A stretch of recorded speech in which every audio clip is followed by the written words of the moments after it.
రేపే అతిపెద్ద పౌర్ణమి. ఈ పౌర్ణమి చాలా పవర్ఫుల్. ఎందుకు అనంటే మనకు ఇది 100 సంవత్సరాల తరువాత వచ్చేటటువంటి పౌర్ణమి కాబట్టి దీనికి అతీంద్రియ శక్తులు ఎక్కువని చెప్పేసి మనకు పండితులు చెప్పటం అనేది జరిగింది.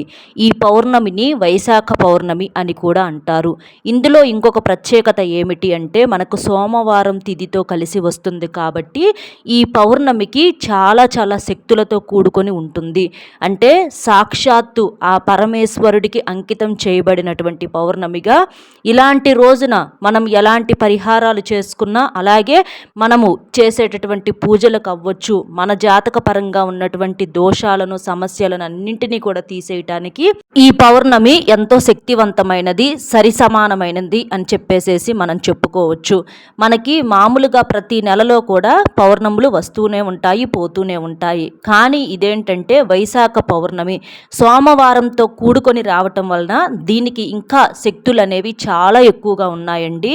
అలాగే ఇది వైశాఖ మాసంలో వచ్చేటటువంటి పౌర్ణమి కాబట్టి, అందులోనూ ఎన్నో సంవత్సరాల తర్వాత వచ్చేటటువంటి పౌర్ణమి కాబట్టి ఆ పౌర్ణమిల కన్నా కూడా ఈ పౌర్ణమి, ఈ వైశాఖ పౌర్ణమికి ప్రత్యేకత అనేది చాలా బాగా ఉంటుందన్నమాట.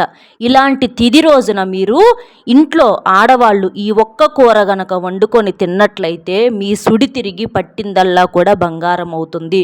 అలాగే అప్పుల బాధలు కానీ, రుణ సమస్యలు కానీ, ఆర్థిక సమస్యలు కానీ ఇలాంటివన్నీ కూడా ఏమైనా ఉన్నా కూడా అన్నీ తీరిపోయి మీరు కోరినట్లుగా జరగటానికి అవకాశం అనేది ఉంటుంది. ఎందుకంటే కొన్ని తిథుల్లో కొన్ని కూరలు వండుకోవాలి, కొన్ని వండుకోకూడదు అనమాట. అలాంటివి మనం తెలుసుకొని ఇంట్లో ఆడవాళ్ళు చేసేటటువంటి, అంటే ఆ యొక్క పనిని బట్టి కానివ్వండి, ఆడవాళ్ళు పాటించేటటువంటి నియమాలను బట్టి కానివ్వండి, ఆ ఇంట్లో భర్త సంపాదన అనేది పెరగటము, ఇంటి పరంగా బాగా కలిసి రావటము, ఇలాంటివన్నీ కూడా ఇంటి ఆడ మనిషి మీద కూడా ఎక్కువ ప్రాధాన్యత పోషిస్తూ ఉంటాయి అన్నమాట. అంటే ఇంట్లో ఆడవారి యొక్క ప్రవర్తనను బట్టి, అంటే కట్టుబొట్టును బట్టి, వారు చేసే పనులను బట్టి, వారు ఉండేటటువంటి విధి విధానాల బట్టి, ఇలాంటి వాటిని బట్టి ఆ ఇంటి యొక్క కలుసుబాట లేదా ఆ ఇంట్లో దరిద్రం అనేది తాండవించటమా, ఇలాంటివన్నీ కూడా ఆధారపడి ఉంటాయి. కొంతమంది ఇళ్లల్లో మనం గమనించినట్లయితే ఆడవారు ఎంతో చక్కగా పూజలు చేసుకుంటా నియమ నిష్టలతోటి చాలా చక్కగా ఉంటూ ఉంటారండి. ఉండేది చిన్న పూరి గుడిసైనా పర్వాలా, వారి ఇల్లు ఎంత కలకలలాడుతూ ఉంటుందంటే అలాంటి ఇంట్లో లక్ష్మీదేవి తాండవిస్తూ ఉంటుంది. అలా కాకుండా కొంతమందిని మనం గమనించినట్లయితే పెద్ద పెద్ద బిల్డింగులు ఉంటాయి, అయినా కూడా ఎక్కడక్కడ పడేసి ఎలా పడితే అలా ఉంటాయి. అలాంటి ఇంట్లో ఏంటంటే దరిద్ర దేవత తిరుగుతూ ఉంటుంది. అంటే ఆ ఇంట్లో అంతా ఒక నెగిటివ్ వాతావరణం, ఇంట్లో ఎప్పుడు గొడవలు, సమస్యలు, కొట్లాటలు, మనశ్శాంతి లేకపోవటం, ఏ పని మీద ఆసక్తి లేకపోవటము, డబ్బు నీటికిలాగా ఖర్చు అయిపోవటము, ఉన్నాయి కూడా అమ్ముకోవటము, ఇలాంటివి జరుగుతూ ఉంటాయి. కాబట్టి ఇంటి ఇల్లాలు అంత ముఖ్యమైనదన్నమాట కుటుంబానికి. ఇంటి యజమాని కన్నా కూడా ఇంటి ఇల్లాలు ఎంతో ముఖ్యమైనటువంటి పాత్ర పోషిస్తుంది. కాబట్టి ఇంటి ఇల్లాలు ఇలాంటి నియమాలు తెలుసుకున్నట్లయితే మీ కుటుంబ పరంగా మంచిగా ఎదిగేటటువంటి అవకాశానికి మీరే తోడుగా ఉన్నట్లుగా చెప్పుకోవచ్చు అన్నమాట. కాబట్టి చక్కగా ఈ నియమాలు అనేవి పాటించేసేసేయండి. చక్కగా రేపు పౌర్ణమి కాబట్టి, అందులో సోమవారంతో కూడుకొని వచ్చింది కాబట్టి ఇంటిల్లపాది అందరూ కూడా తలంటు స్నానం అనేది ఆచరించి, అలాగే ఇంటిని కూడా రాళ్ళ ఉప్పు కానీ లేదా కర్పూరం కానీ వేసేసి ఇంటిని శుభ్రంగా నీటితో తుడిచేసేసి ఆ రోజున వాకిట్లో కూడా చక్కగా ముగ్గు వేసుకొని పసుపు కుంకుమలు చల్లుకోవటము, గడపకు కూడా కాస్తంత పసుపు రాసి కుంకుమ పొట్లు పెట్టి, ఇలాగా మనకి పిండితో ముగ్గులు, బియ్యపు పిండి ఉంటుంది కదండి, అలాంటి బియ్యపు పిండితో చక్కగా ముగ్గు పెట్టేసేసి ఇలాంటివి చేసుకోవటం వలన ఆ ఇంటి లోపలికి లక్ష్మీదేవి అడుగు పెట్టడానికి ఇష్టపడుతుందన్నమాట. ఇంకా ఈ రోజున ఇంట్లో తిట్టుకోవటాలు, గొడవ పడతాలు, శాపనార్థాలు పెట్టుకోవటాలు ఇలాంటివి పొరపాటును కూడా చేయకూడదు. మీకు అవకాశం కుదిరితే మనకి సోమవారంతో కూడా కూడుకొని వచ్చింది కాబట్టి శివాలయానికి వెళ్ళటానికి ప్రయత్నం చేయండి. లేదా ఇంట్లో శివపార్వతుల పటం ఉన్నా సరే చక్కగా గంధము, కుంకుమ బొట్లతో అలంకరణ చేసేసి, చక్కగా పూలతో, రకరకాల పూలతో అలంకరణ చేసేసి, ఒక చిన్న బెల్లం మొక్క అయినా, ఒక అరటిపండు అయినా, లేదా ఏదో ఉన్న స్వీట్ ఏదైనా సరే మీరు లేదా పాలైనా సరే ఒక గాజు బౌల్లో పెట్టేసేసి అట్లా పెట్టేయటం వల్ల ఏంటంటే ఎంతో పుణ్యం అనేది దక్కుతుంది, మనకు బాగా కలిసి రావటానికి అవకాశం అనేది ఉంటుంది. దీపం ఏంటంటే దరిద్రాన్ని దూరం చేస్తుంది, చీకటిని తరిమి కొడుతుంది. దీపం లక్ష్మీదేవి రూపంగా చెప్పుకుంటూ ఉంటారు. ఏ ఇంట్లో దీపారాధన నిత్యం చేసుకుంటూ ఉంటారో ఆ ఇంట్లో దరిద్ర సమస్యలు అనేవి దరిదాపుకు కూడా రాకుండా ఉంటాయన్నమాట. అంటే అష్టదరిద్రాలన్నీ పోయి అష్టైశ్వర్యాలతో ఆ తల్లి మన ఇంటి లోపలికి అడుగు పెట్టడానికి అవకాశం అనేది ఉంటుంది. కాబట్టి మీకు కుదిరితే అవకాశం ఉంటే శివాలయానికి కూడా వెళ్ళి శివుడికి కూడా చెంబుడు నీటితో కానీ లేదా పాలతో కానీ అభిషేకం చేసేసి పూలతో అలాగే బిల్వ దళాలతో అంటే బిల్వ పత్రాలు ఉంటాయి కదా, అలాంటి బిల్వ పత్రాలు మీరు స్వామివారికి సమర్పించేసి అక్కడ కూడా ఒక దీపం వెలిగించేసేసి చక్కగా స్వామివారి ప్రదక్షిణలు గుడి చుట్టూతో ప్రదక్షిణలు చేయటము, కాసేపు ప్రశాంతంగా అక్కడ కూర్చొని రావటము, చక్కగా నందిని తాకటము, నంది చెవులో మన తీరని కోరికలు ఏదన్నా ఉంటే చెప్పుకోవటము, శివలింగానికి అంటే విభూది ఉంటుంది కదా స్వామివారి దగ్గర, ఆ విభూదిని మనం నుదుటిని ధరించడము, అలాగే ఈ రోజున విభూదిని కూడా చిటికెడు విభూదిని స్నానం చేసే నీటిలో కలుపుకొని స్నానం చేయటం వలన మనకేంటంటే ఏలినాటి శని 7 జన్మల దోషాలు పాపాలు అన్నీ కూడా తొలగిపోయి మనకు బాగా కలిసి రావడానికి అవకాశం అనేది ఉంటుంది. కాబట్టి చక్కగా ఇలాంటి నియమాలు ఆచరించండి. ఇక ఈ రోజున వండకూడని కూరలు ఏంటి అనేది ముందు తెలుసుకుందాము. వండకూడని కూరలు వచ్చేసి మనందరికీ తెలిసినటువంటి విషయమేనండి. నాన్ వెజ్ అనేది పొరపాటును కూడా వండకూడదు, తినకూడదు. అంటే ఒక చికెన్ రూపంలో అవ్వచ్చు, మటన్ రూపంలో అవ్వచ్చు, కోడిగుడ్డు రూపంలో అవ్వచ్చు, రొయ్యలని పీతలని పిజ్జాల రూపంలో బర్గర్ల రూపంలో ఇట్లా ఎక్కడైనా సరే మీరు ఇంటి లోపలైనా అలాగే బయట తిన్నా కూడా ఆ దోషాలు అనేవి మనల్ని అంటుకుంటాయి. అలా చేయటం వలన ఆ శివపార్వతుల యొక్క ఆ యొక్క ఆగ్రహానికి అలాగే లక్ష్మీదేవి తల్లి యొక్క ఆగ్రహానికి పాత్రులవుతారు.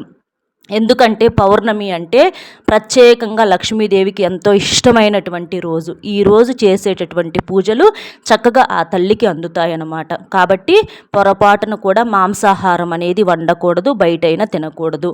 అలాగే కూరగాయల్లో వచ్చేటప్పటికి పొట్లకాయలు ఉంటాయి కదండి, ఈ పొట్లకాయలను పొరపాటున కూడా వండకూడదు. పొట్లకాయ కూర ఈ సోమవారం రోజున వండితే మాత్రం 1,000,000 జన్మల పాపాలనేవి చుట్టుకొని మన వెంట పడుతూ ఉంటాయి. ఈ పొట్లకాయ కూరను వండినా తిన్నా వారికేంటంటే ఇక ఆ శివుడి ఆగ్రహానికి ఎంతగానో గురయ్యి అష్ట కష్టాల పాలైపోయి అప్పుల పాలైపోయి ఒకరి దగ్గర చేయి చాచి దేహి అని చెప్పి అడుక్కోవాల్సినటువంటి పరిస్థితికి వెళ్ళిపోతారనమాట. నిందల పాలైపోతారు, అప్పుల పాలైపోతారు, ఎన్నో రకాలైనటువంటి చిక్కుల్లో ఇరుక్కుపోతూ ఉంటారు. కాబట్టి పొరపాటును కూడా పొట్లకాయలు వండటం కానీ ఏదన్నా ఆహారాల్లో చేర్చుకోవటం కానీ చేయకూడదనమాట.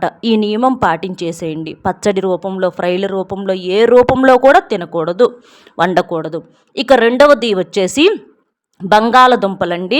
బంగాళదుంపలు అంటే దుంప కూరలు ఏవైనా సరే, మనకి బంగాళదుంపలు అవ్వచ్చు, క్యారెట్లు అవ్వచ్చు, బీట్రూట్లు అవ్వచ్చు, ఇట్లా మనకి ముల్లంగి ఇలాంటివి ఏవి కూడా మనమేంటంటే రేపు కూరల రూపంలో వండుకోవటం కానీ తినటం కానీ పొరపాటున కూడా చేయకూడదు. ఇవి తిన్నా కూడా మనకు ఎన్నో రకాలైనటువంటి సమస్యల్లో చిక్కుకుపోవటానికి అవకాశం అనేది ఉంటుంది. ఎందుకంటే కొన్ని తిదివార నక్షత్రాలలో కొన్ని రోజుల్లో ఇలాంటి కూరలకు సంబంధించి కూడా, ఎందుకంటే ఇంట్లో ఆడవారు వండేటటువంటి కూరలను బట్టి ఆ ఇంటి యజమాని కానివ్వండి, పిల్లలు కానివ్వండి, ఇంటి ఇల్లాలు కానీ అందరూ ఏంటంటే అలాంటి ఆహారాన్ని ఎంతో ఇష్టంగా భుజిస్తూ ఉంటారనమాట. అవి మనం తిన్నవే మన ఆలోచన రూపంలో, మన కర్మల రూపంలో మన చుట్టూ తిరుగుతూ ఉంటాయి. కాబట్టి కొన్ని తిథుల్లో కొన్ని ప్రత్యేకంగా మనం వండుకోకూడదు అనమాట. కాబట్టి రేపు పొట్లకాయలు, బంగాళదుంపలు, అలాగే క్యారెట్, ముల్లంగి, బీట్రూటు ఇలా దుంపలకు సంబంధించినటువంటి కూరలు ఎయ్యి కూడా మీరు పొరపాటును కూడా బయట కానీ ఇంట కానీ పిజ్జాల రూపంలో బర్గర్ల రూపంలో ఎలాగూ కూడా మీరు తినకూడదు. కొంతమంది కోడిగుడ్డును వండుకొని తింటూ ఉంటారు. కోడిగుడ్డు కూడా మనకు మాంసాహారమేనండి. ఎందుకంటే అది ఏ చెట్టుకు కాయటం లేదు కదా, కోడి పెడితేనే గుడ్డు వస్తుంది. కాబట్టి కోడిగుడ్డు కూడా మనకు మాంసాహారమే. పిల్లలకు బలము అది ఇదని చెప్పేసి పెడుతూ తినిపిస్తూ ఉంటారు.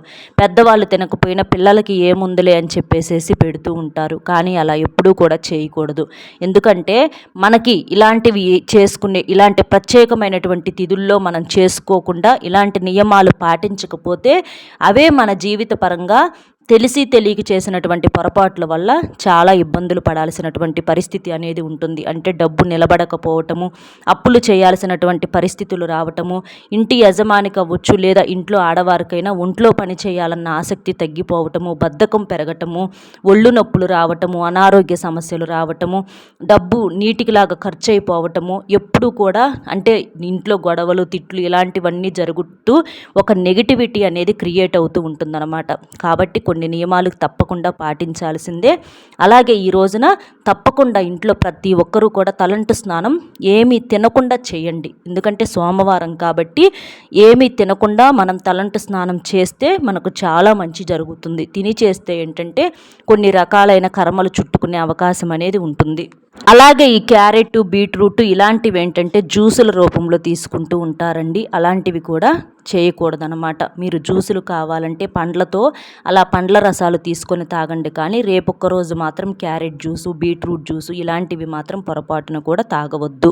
అలాగే ఈ రోజున ఉప్పును తీసుకొచ్చుకుంటే చాలా మంచిది. ఇంటికి ఉప్పును తీసుకొచ్చుకొని మనము అంటే మన పూజ గదిలో ఒక అరగంట సేపు అట్లా ఉంచుకొని ఆ ఉప్పును మనం పరిహారాలకైనా కూరలలోనైనా సరే ఇట్లా దిష్టికి అయినా ఇలా ఏంటంటే కొన్ని విధి విధానాలకు మనం చక్కగా వాడుకోవచ్చు. అంటే ఉప్పు, యాలకులు, అలాగే బెల్లము, ధనియాలు, పసుపు, కుంకుమలు ఇలాంటివి ఏవైనా సరే ఈరోజు మీరు చక్కగా తీసుకొచ్చుకొని పెట్టుకొని రేపు ఆ లక్ష్మీదేవి తల్లికి కానివ్వండి, శివపార్వతులకైనా పూజలు చేసినప్పుడు అక్కడ ఒక అరగంట సేపు, గంట సేపు ఉంచేసి మీరు తర్వాత మీరు దేనికి వాడుకోవాలనుకున్నా కూడా చక్కగా వాడుకోవచ్చు అనమాట. కాబట్టి చక్కగా ఇలాంటి నియమాలు అనేవి పాటించేసేసేయండి. పొరపాటును కూడా ఇందాక మనం చెప్పుకున్నట్లుగా ఈ పొట్లకాయ, దుంపకూరలు ఏవి కూడా మీరు తినకుండా ఉంటే మీకు చాలా మంచిది. ఇక తినాల్సిన కూరలు ఏమిటి అనంటే మీరు చక్కగా పప్పు చేసుకోవచ్చు, సాంబార్ చేసుకోవచ్చు, దొండకాయలు తినొచ్చు. అలాగే మనకి ఇంకా ఎన్నో రకాలైనటువంటి ఆకుకూరలు ఇలాంటివి ఏవైనా సరే చక్కగా మనం ఆహారంగా తీసుకోవచ్చు అనమాట. ఇలాంటివి తీసుకోవటం వలన మనకి మంచిగా అరుగుదలకు కానివ్వండి, అలాగే ఇలాంటి పౌర్ణమి తిథుల్లో మనకి ఎటువంటి ఎఫెక్ట్ లేకుండా ఉండటానికి కానివ్వండి చాలా బాగా దోహదపడుతూ ఉంటాయి. చక్కగా పప్పులు, సాంబార్లు ఇలాంటివి కూడా పిల్లలకి అలవాటు చేయటం వలన మనకు అందులో కూడా మాంసాహారాల్లో కన్నా ఎక్కువగా ప్రోటీన్ అనేది అందుతుందన్నమాట. అలాగే పండ్ల రసాలు, డ్రై ఫ్రూట్స్, డ్రై నట్స్, పాలు చక్కగా ఇలాంటివి కూడా మీరు పిల్లలకి ఆహారంగా ఇవ్వవచ్చు. రేపు పౌర్ణమి కాబట్టి రేపు సాయంత్రం పూట పౌర్ణమి వెన్నెల పడేటట్లుగా ఒక గ్లాసుడు పాలను మీ ఇంటి మేడ మీద కానివ్వండి లేదా గోడ మీద కానివ్వండి ఇట్లా పెట్టేసేసి ఆ పాలను చక్కగా ఇంట్లో అందరూ తాగటం వలన మీ వంటి పరంగా ఉన్నటువంటి అనారోగ్యాలు, దోషాలు ఏమన్నా ఉన్నా కూడా అన్నీ తొలగిపోయి చక్కగా ఆరోగ్యంగా, సంతోషంగా, ఐశ్వర్యంతో తొలతూగటానికి అవకాశం అనేది ఉంటుంది. ఇలాంటి నియమాలు అనేవి పాటించేసేయండి. అర్థమైంది కదండి. రేపు ఏం కూర వండాలి, ఏం కూర వండకూడదు అనేది మన వీడియో నచ్చితే ఒక చిన్న లైక్ ఇచ్చి సపోర్ట్ చేయండి. మీరు లైక్ చేయటం వలన వీడియో మరికొంతమందికి చేరి వారు కూడా తెలుసుకునే అవకాశం అనేది ఉంటుంది. అలాగే మీకు తెలిసిన ఫ్రెండ్స్ ఎవరన్నా ఉంటే వారికి కూడా షేర్ చేసి మొట్టమొదటిసారిగా మన ఛానల్ చూస్తుంటే సబ్స్క్రైబ్ చేసుకొని పక్కనే ఉన్నటువంటి ఆల్ అనే బెల్ని క్లిక్ చేస్తే నేను ప్రతిరోజు పెట్టే వీడియో ముందుగా మీకు నోటిఫికేషన్ రూపంలో చేరుతుంది.